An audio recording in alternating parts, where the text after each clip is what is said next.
नमस्कार, आप देख रहे हैं आज तक। मैं हूं श्वेता सिंह। नेताजी सुभाष चंद्र बोस जो ब्रिटिश हुकूमत के लिए जिंदा पहेली थे, लेकिन उनकी मौत दुनिया की सबसे बड़ी पहेली बन गई। प्रधानमंत्री नरेंद्र मोदी ने अब उन फाइलों को जनता के सामने लाने की हिम्मत दिखाई है जो किसी अनबूझ खतरे के चलते अब तक सरकारी तहखानों में कैद थीं। फाइलें आजाद हो रही हैं, तो क्या ये फाइलें नेताजी के उस आखिरी सच से भी पर्दा हटा पाएंगी?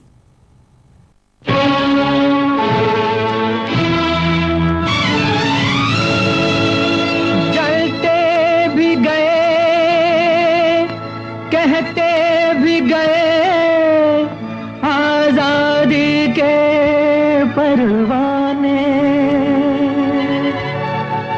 जीना तो उसी का जीना है जो मरना वतन पे जाने।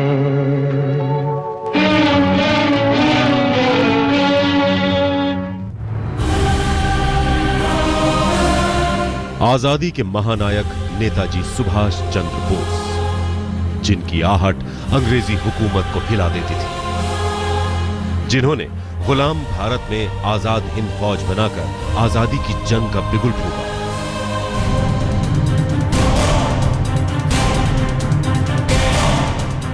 जिन्होंने देश से खून मांगा और सौगात में आजादी का भरोसा दिलाया। Only when the blood of freedom-loving Indians begins to flow will India attain a freedom. इनकलाब जिंदाबाद, आजाद हिंद जिंदाबाद। नेताजी का सपना तो पूरा हुआ, देश तो आजाद हो गया, लेकिन कैद होकर रह गया नेताजी का राज। कमीशन पर कमीशन बिठाए गए, गवाही हुई, बयान हुए, रिसर्च हुई, किताबें लिखी गई, लेकिन नेताजी की जिंदगी के आखिरी दिनों का सच रहस्य की काली कोठरी में ही कैद रहा।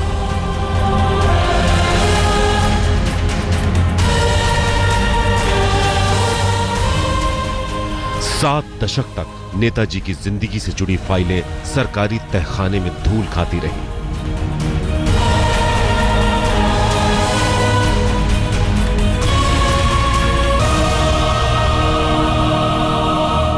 नेताजी सुभाष चंद्र बोस की जिंदगी से जुड़ी अहम फाइलें जो अब तक सरकारी तहखानों में कैद पड़ी थीं, नेताजी की जयंती 23 जनवरी से आजाद होने जा रही हैं। पिछले 7 दशक से सरकारों की कोशिश यही रही कि इन फाइलों का एक भी पन्ना जनता के बीच न जा पाए, लेकिन अब नेताजी की जिंदगी से जुड़ी फाइलों से उनकी जिंदगी के तमाम राज बाहर आने की आहट आ रही है। सरकार के पास नेताजी की मौत से जुड़ी 130 फाइलें हैं। प्रधानमंत्री कार्यालय के पास 37 फाइलें हैं, जिनमें से 33 फाइलों को पीएमओ ने नेशनल आर्काइव्स को सौंप दिया है। पश्चिम बंगाल सरकार के खुफिया लॉकर में 55 फाइलें थीं, जबकि 9 फाइलें आईबी के पास थीं। इन सभी 64 फाइलों को ममता बनर्जी ने पिछली 18 सितंबर को जनता के सामने रख दिया।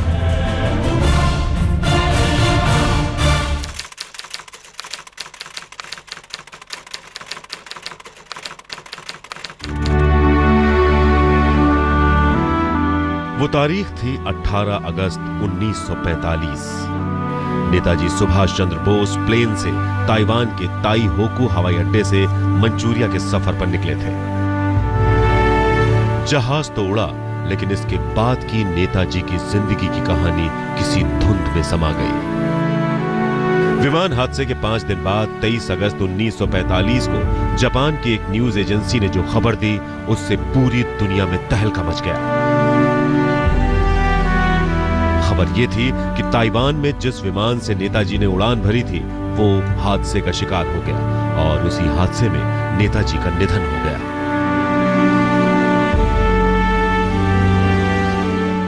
He announced in the parliament, because unless and until it is announced in the parliament politically, you cannot accept.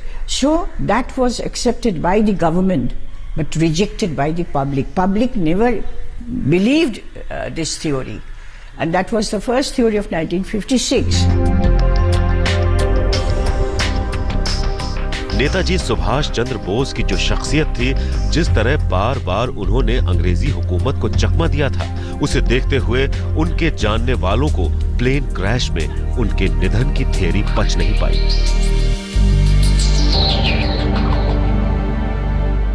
Right from 1945, the air crash theory was being questioned, and well, the various, I think some members of parliament raised it, and Nehru at the beginning was very reluctant to, there were letters from family, etc., and he was very reluctant to have any committee, but he wanted to put the matter at rest, and so that's why I think he formed the committee. Netaji Subhash Chandra Bose के निधन की mystery पर सीधे सीधे दो सवाल थे, लेकिन उनमें से किसी का भी जवाब आसान नहीं था। क्या 18 अगस्त 1945 को ताइवान के विमान हादसे में हुआ नेताजी का निधन? और दूसरा कि क्या 18 अगस्त 1945 के बाद भी जीवित रहे नेताजी? नेताजी की जिंदगी से जुड़े सारे दस्तावेज इतने साल सरकारी तहखानों में कैद थे। जब भी इन्हें सार्वजनिक करने की मांग की जाती तो सरकार का तर्क होता कि अगर ये दस्तावेज सार्वजनिक किए गए तो हो सकता है कि भारत के साथ कई देशों के संपर्क बिगड़ जाएंगे। लेकिन पश्चिम बंगाल की मुख्यमंत्री ने पिछले साल हिम्मत दिखाई और सरकारी दस्तावेजों में से 64 दस्तावेजों को सार्वजनिक कर दिया। नेताजी सुभाष चंद्र बोस जो हमारा जिंदगी के लिए लड़ाई किया है, जो हमारा देश के आजादी के लिए लड़ाई किया है, अगर उसको हम सम्मान नहीं देंगे तो किसको देंगे? उसको सैल्यूट करना हमारा काम है। नेताजी के परिवार वालों के सामने कोलकाता पुलिस संग्रहालय के शीशे के बक्सों में जब नेताजी से जुड़ी फाइलें रखी गईं, तो जैसे उनकी बरसों पुरानी ख्वाहिश पूरी हो गई। उनके परिवार वालों की खुशी का कोई ठिकाना नहीं रहा। Very happy that we have got CDs. We've got CDs. There are actually 9 CDs. So it's related to the police on a wonderful piece of work. And also our thanks to the Chief Minister, Mamata Banerjee. दशकों से धूल भाग रही फाइलें जब खुली तो उनमें से आवाज भी आई। नेताजी की मौत की मिस्ट्री से पर्दा तो पूरी तरह नहीं उठा, लेकिन फाइलें इशारा जरूर कर रही थी कि 18 अगस्त 1945 के बाद भी नेताजी जीवित थे। लोगों ने देखा इतना जल्दी में इतना पेपर तो देखने का मौका नहीं मिलते हैं, लेकिन इसमें भी देखा कि कभी बहुत सारे कहता है कि इधर में उधर में है, उधर में नहीं मिला, उधर में नहीं मिला, जिंदा था 45 का बाद में भी। नेताजी से जुड़ी 64 सीक्रेट फाइलों को खोलकर पश्चिम बंगाल की मुख्यमंत्री ममता बनर्जी ने जो हिम्मत दिखाई थी, उससे केंद्र सरकार पर भी दबाव पड़ा। आखिरकार नरेंद्र मोदी सरकार ने 23 जनवरी को नेताजी की जयंती पर उनकी जिंदगी से जुड़ी फाइलों को सार्वजनिक करने का फैसला ले ही लिया। कोलकाता में मनोज्ञा लोईवाल के साथ संजय शर्मा, दिल्ली आज तक। www.bosefiles.info ये एक ब्रिटिश वेबसाइट है जो तमाम सबूतों के जरिए यह साबित करने की कोशिश कर रही है कि नेताजी का निधन 18 अगस्त 1945 को ताइवान के उस विमान हादसे में ही हुआ था। वेबसाइट ने यूके फॉरेन ऑफिस की फाइलों का हवाला देते हुए यहां तक दावा किया है कि न सिर्फ हादसे में नेताजी का निधन हुआ था, बल्कि हादसे के 4 दिन बाद 22 अगस्त 1945 को उनका अंतिम संस्कार भी किया गया था।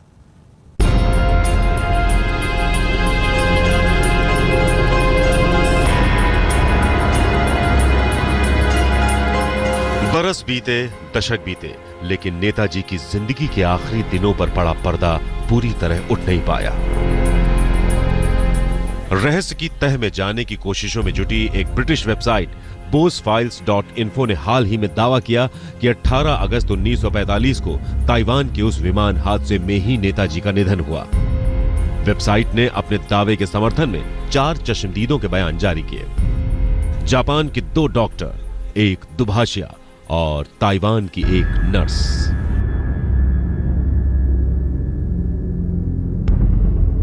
वेबसाइट में डॉक्टर तानेयोशी याशोमी के हवाले से कहा गया है कि उन्होंने ही आखिरी वक्त में नेताजी सुभाष चंद्र बोस का इलाज किया था। वेबसाइट पर ब्रिटिश मिलिट्री इंटेलिजेंस का वो पत्र भी है जिसमें नेताजी की मौत की जानकारी दी गई है।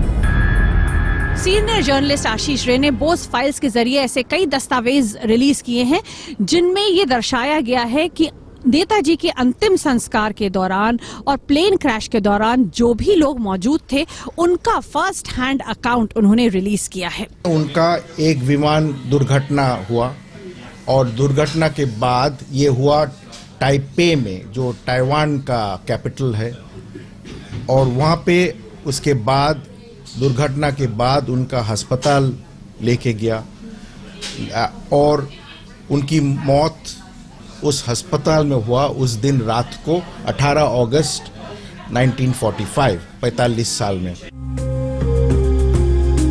हालांकि आशीष रे ने अपने दावे में कोई नई बात नहीं कही थी। जो उन्होंने कहा वो भारत सरकार की तरफ से गठित शाहनवाज कमेटी और खोसला कमेटी की रिपोर्ट भी कह रही थी। लेकिन ना तो ये थ्योरी नेताजी पर रिसर्च करने वालों को पची और ना ही नेताजी के परिवार को।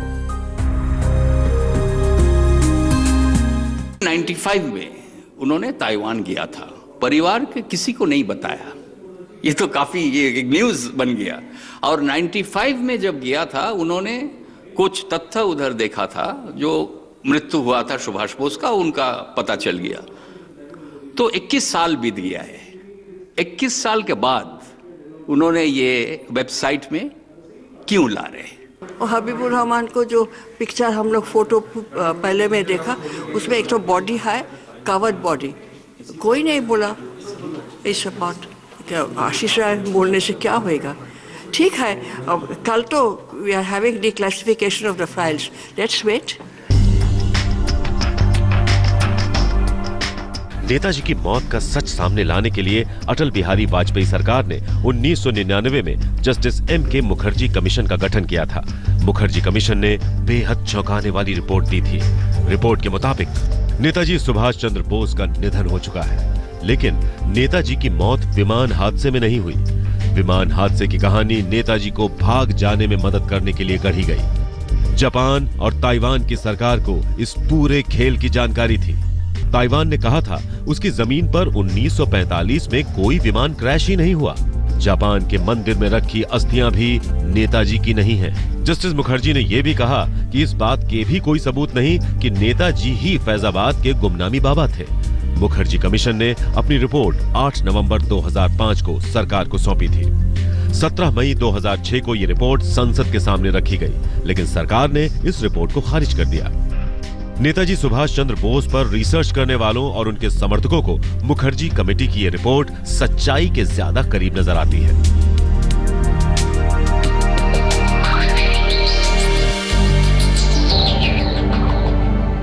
उस कमीशन ने साफ बोला कि ये पूरी कहानी नेताजी के मारे जाने वाली जो है ये झूठी है। ये सुभाष चंद्र बोस और जापानीज ने मिल करके ये नकली नाटक रचा ताकि वो रूस की तरफ को भाग जाए।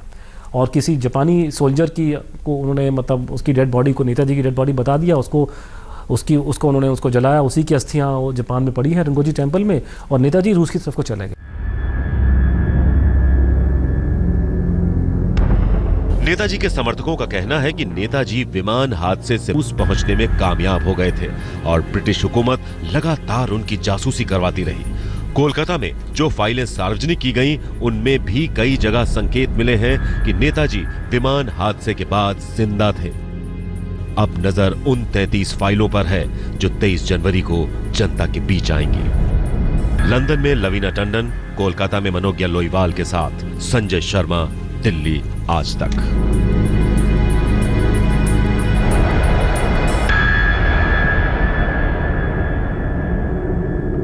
18 अगस्त 1945 को ताइवान में हुए एक विमान हादसे के गर्दो गुबार में किसी अनबूझ पहेली की तरह गुम हो गया आजादी के महानायक की जिंदगी का क्लाइमैक्स।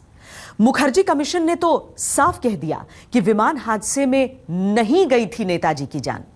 मुखर्जी कमीशन का गठन अटल बिहारी वाजपेयी सरकार ने किया था।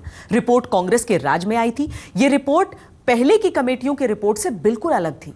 तो फिर कौन सी रिपोर्ट को सच माना जाए?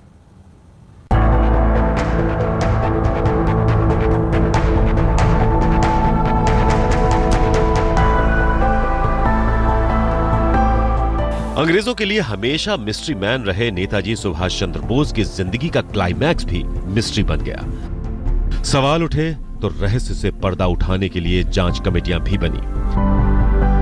नेताजी की मौत का सच जानने के लिए 1956 में 3 सदस्यों वाली शाहनवाज कमेटी बनी। कमेटी ने अपनी रिपोर्ट में कहा कि नेताजी की मौत 18 अगस्त 1945 को ताइवान में हुए विमान हादसे में ही हुई थी। रिपोर्ट के मुताबिक नेताजी मंचूरिया के रास्ते रूस में दाखिल होकर फिर वहां से भारत आना चाहते थे। शाहनवाज कमेटी ने सरकार के सामने जो रिपोर्ट रखी उसके मुताबिक 16 अगस्त 1945 को नेताजी जापान के एक बम बरसाने वाले विमान से कुछ साथियों के साथ सिंगापुर से बैंकॉक पहुंचे थे। बैंकॉक में रात गुजारने के बाद 17 अगस्त को बैंकॉक से साइगॉन पहुंचे। नेताजी अपने सभी साथियों के साथ साइगॉन से आगे जाना चाहते थे, लेकिन जापानी अधिकारियों ने सुरक्षा कारणों से उनके काफिले को रोक दिया। नेताजी अपने सबसे करीबी साथी कर्नल हबीबुर रहमान को साथ लेकर मंचूरिया के रास्ते पर बढ़े। रास्ते में उन्हें तुरेन में रुकना पड़ा। तुरेन में रात गुजारने के बाद नेताजी 18 अगस्त को ताइवान के शहर ताइहोकू पहुंचे। शाहनवाज कमेटी की रिपोर्ट के मुताबिक ताइहोकू के एयरपोर्ट से नेताजी ने विमान से उड़ान भरी, लेकिन विमान हादसे का शिकार हो गया। इस हादसे में नेताजी बुरी तरह झुलस गए। पास के अस्पताल में उन्हें भर्ती करवाया गया, जहां उनका निधन हो गया। शाहनवाज कमीशन की रिपोर्ट आई तो मानो हंगामा समझ गया। पश्चिम बंगाल के लोगों के साथ साथ नेताजी सुभाष चंद्र बोस के परिवार ने भी इसे सच्चाई से परे बताया। शाहनवाज कमीशन में शामिल नेताजी सुभाष चंद्र बोस के छोटे भाई सुरेश चंद्र बोस ने इस थ्योरी को पूरी तरह से गलत बता दिया। शाहनवाज कमेटी ने जिन 2 अहम लोगों के बयान पर रिपोर्ट तैयार की थी, उनके बयानों में भी विरोधाभास था। हादसे के वक्त नेताजी के साथ रहे कर्नल हबीबुर रहमान के मुताबिक जब विमान हादसे का शिकार हुआ तो वो करीब 2 मील की दूरी तय कर चुका था। अचानक विमान में धमाका हुआ और कलाबाजियां खाते हुए विमान औंधे मुंह जमीन पर गिर पड़ा। जबकि जहाज में सवार जापान के मेजर ताकाहाशी के मुताबिक नेताजी का विमान उड़ान भरने के साथ ही बाईं तरफ झुककर क्रैश हो गया। Somebody said it crashed from 1,000 feet, and somebody said 150 feet, and the results would have been quite different. Some people said it went and circled around the airport. Others said it crashed immediately after takeoff. So there were so many inconsistencies. मैंने सुना radio पर, हमने believe ही नहीं किया। हम 2-3 दिन के बाद इनके हेडक्वार्टर में गए, मैं और एक मिस्टर देवनाथ दास थे। तो जाते ही जापानी जनरल के ये शब्द थे, पहला शब्द ये था, don't believe in that story, you continue with your plans. Shahnawaz committee की रिपोर्ट में सिर्फ विरोधाभास ही नहीं था, कई और झोल भी थे। मसलन शाहनवाज कमेटी के मुताबिक नेताजी का अस्पताल में इलाज करने वाले डॉक्टर योशिमी ने उन्हें चौकोर घड़ी दी थी, जबकि नेताजी हमेशा गोल ओमेगा घड़ी पहनते थे, जो उन्हें उनके पिताजी ने दी थी। नेताजी के भतीजे ने ताइहोको अस्पताल से नेताजी का डेथ सर्टिफिकेट जारी करने वाले डॉक्टर से भी बातचीत की। डॉक्टर ने बताया कि नेताजी का जो डेथ सर्टिफिकेट बनाया गया वो किसी जापानी का था। डॉक्टर योशिमी वो उत्तर जापान में रहते हैं, उनका एविडेंस लिया, लेकिन हम लोग को ये मालूम हुआ उनको एविडेंस से जो उन्होंने सुभाष चंद्र बोस को कभी नहीं देखा, कभी उनका तस्वीर भी नहीं देखा, तो उन्होंने सुभाष चंद्र बोस को आइडेंटिफाई नहीं कर सकते। और जो डेथ सर्टिफिकेट वो इशू किया वो एक जापानी नाम में थे। शाहनवाज कमेटी की रिपोर्ट में खामियों की एक पूरी फेहरिस्त है। शाहनवाज कमेटी के सामने उस वक्त के प्रधानमंत्री पंडित जवाहरलाल नेहरू के स्टेनोग्राफर श्यामलाल जैन ने भी अपनी गवाही दी थी। श्यामलाल ने कमेटी को यह बताया था कि एक रात पंडित जवाहरलाल नेहरू ने उनसे ब्रिटेन के प्रधानमंत्री क्लेमेंट एटली के नाम एक चिट्ठी लिखवाई थी। उस चिट्ठी में स्टालिन के संदेश का जिक्र था, जिस संदेश में कहा गया था कि नेताजी सुभाष चंद्र बोस जिंदा हैं और रूस के कब्जे में हैं। 1970 में गठित जस्टिस खोसला कमेटी की रिपोर्ट भी उसी ढेरी की राह पर थी जो शाहनवाज कमेटी की थी। लेकिन 1999 में बने मुखर्जी कमीशन की रिपोर्ट चौंकाने वाली थी, जिसे सामने लाने की हिम्मत सरकार दिखा नहीं पाई। कोलकाता में मनोकिया लोईवाल के साथ संजय शर्मा, दिल्ली आज तक। महात्मा गांधी और सुभाष चंद्र बोस की नीतियों के बीच 36 का आंकड़ा था, लेकिन निजी तौर पर दोनों एक दूसरे को पसंद करते थे। नीतियों में टकराव की वजह से ही नेताजी ने अलग रास्ता अख्तियार किया। नेताजी की जिंदगी से जुड़ी फाइलों से महात्मा गांधी का ऐसा बयान निकला है जिसके बाद नेताजी की जिंदगी के क्लाइमैक्स का राज और गहरा हो गया।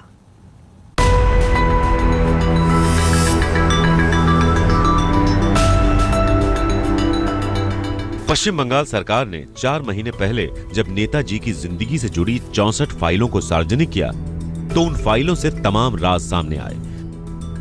यह भी सामने आया कि ब्रिटिश सरकार नेताजी से कितनी भयभीत थी। ब्रिटिश हुकूमत को डर था कि नेताजी कहीं बैंकॉक में स्वतंत्रता सेनानियों की कॉन्फ्रेंस में ना पहुंच जाएं। नेताजी के बारे में जानकारी जुटाने के लिए ब्रिटिश हुकूमत उनके परिवार की जासूसी भी करवाती थी। डॉक्यूमेंट में एक पुलिस अफसर के हवाले से बताया गया है कि हिंदुस्तान स्टैंडर्ड नाम के अखबार ने 30 मार्च 1942 को नेताजी की मौत की झूठी खबर छाप दी थी।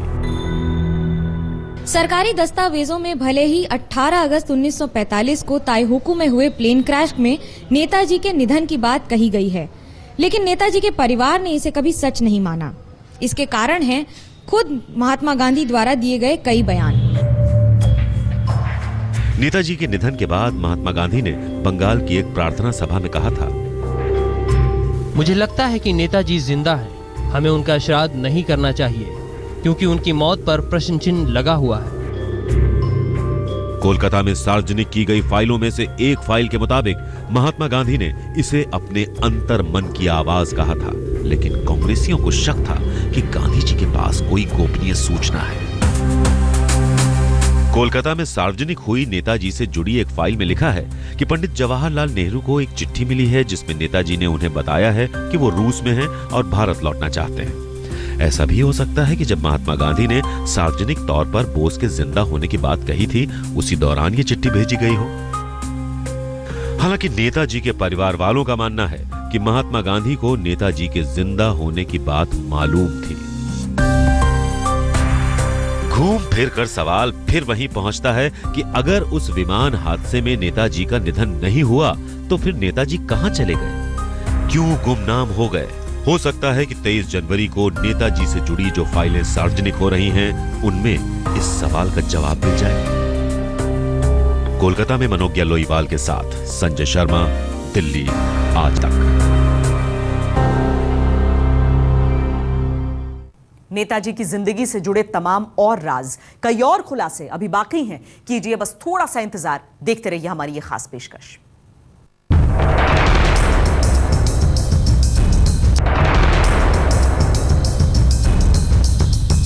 गुलाम भारत में ब्रिटिश हुकूमत ने नेताजी के पीछे जासूस छोड़े थे, लेकिन आजाद भारत में जवाहरलाल नेहरू की सरकार ने नेताजी के परिवार वालों के पीछे जासूस छोड़ दिए थे। आज तक के पास ऐसे दस्तावेज हैं जिससे पता चलता है कि नेहरू नेताजी के परिवार वालों की हर हरकत पर नजर रखवा रहे थे। आखिर नेहरू क्यों करवा रहे थे नेताजी के परिवार वालों की जासूसी?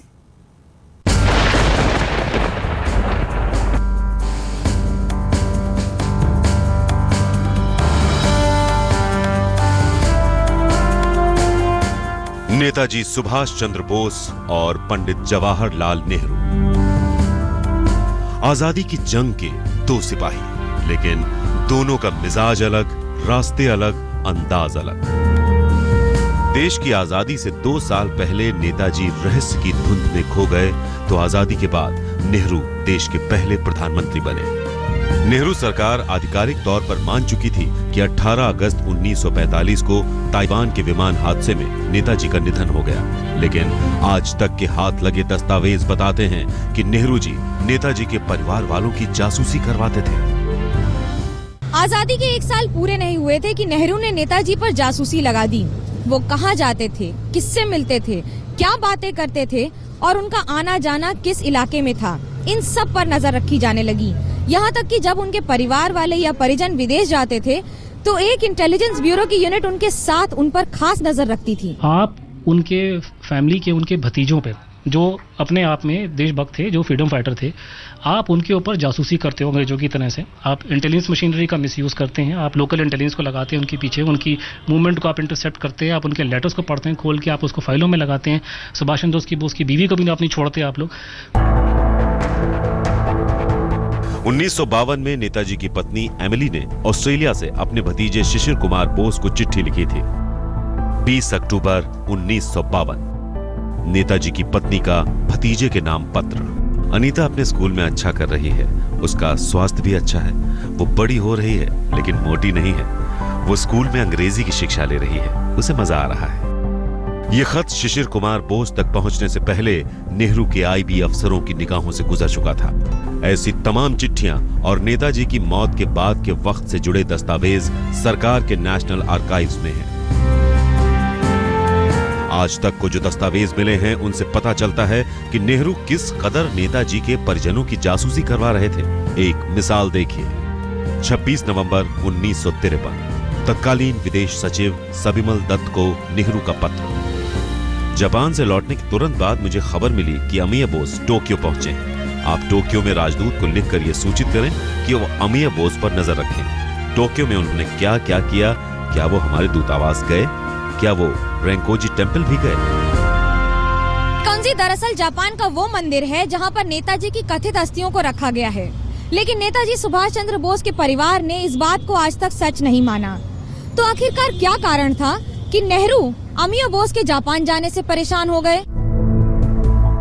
नेताजी के परिवार वालों और नेताजी के समर्थकों का मानना है कि नेहरू जानते थे कि हवाई हादसे में नेताजी की मौत नहीं हुई थी।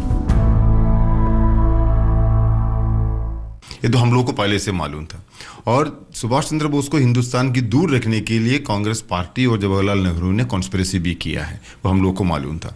और जब सुभाष चंद्र बोस का जो आज़ाद हिंद गवर्नमेंट उन्होंने जो बनाया सिंगापुर में, और उनका जो पूरा जो कम्युनिकेशंस है, उन सभी फाइल को डिक्लासिफाई करने की डिमांड हम लोग इसलिए रखा था ताकि कांग्रेस का जो पहली सरकार है, उस सरकार का उसके पीछे का जो मकसद है सामने आना चाहिए था।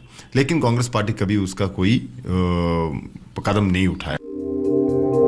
अब जरा इन दो चेहरों को देख लीजिए। इनमें से एक है नेताजी के निजी सुरक्षा गार्ड रहे जगराम और उनके ड्राइवर रहे निजामुद्दीन। जगराम तो नेहरू पर बहुत गंभीर आरोप लगाते हैं। ओपन है कि नेताजी मरे नहीं, मरवाए गए हैं, वो नेहरू के इशारे पे। नेताजी को शक था कि जापान की सेना विश्व युद्ध में हार जाएगी और वो पकड़े जाएंगे, लेकिन नेताजी के ड्राइवर कर्नल निजामुद्दीन की माने तो नेताजी को डर सिर्फ अंग्रेजी फौज से ही नहीं बल्कि अपने लोगों की खुफिया सूचना से भी था।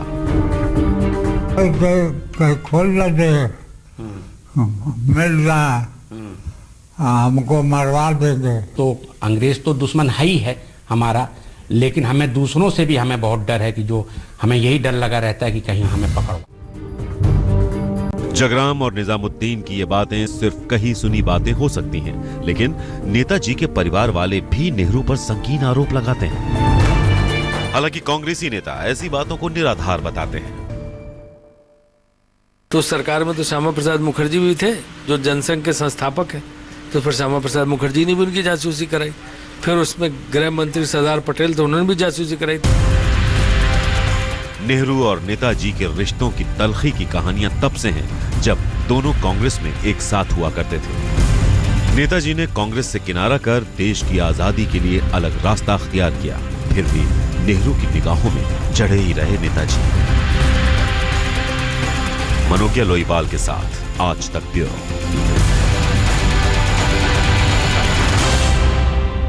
23 जनवरी 1897 को कटक के एक खाते पीते बंगाली परिवार में हुआ था नेताजी सुभाष चंद्र बोस का जन्म। बड़ा परिवार था, 8 भाई थे, 6 बहनें थीं। पिता जानकीदास बोस वकील थे और सपना था कि उनका बेटा ICS यानी भारतीय प्रशासनिक सेवा का इम्तिहान पास करके एक अफसर बने। बेटे ने पिता का सपना तो पूरा कर दिया, लेकिन मंजिल कहीं और की चुन ली।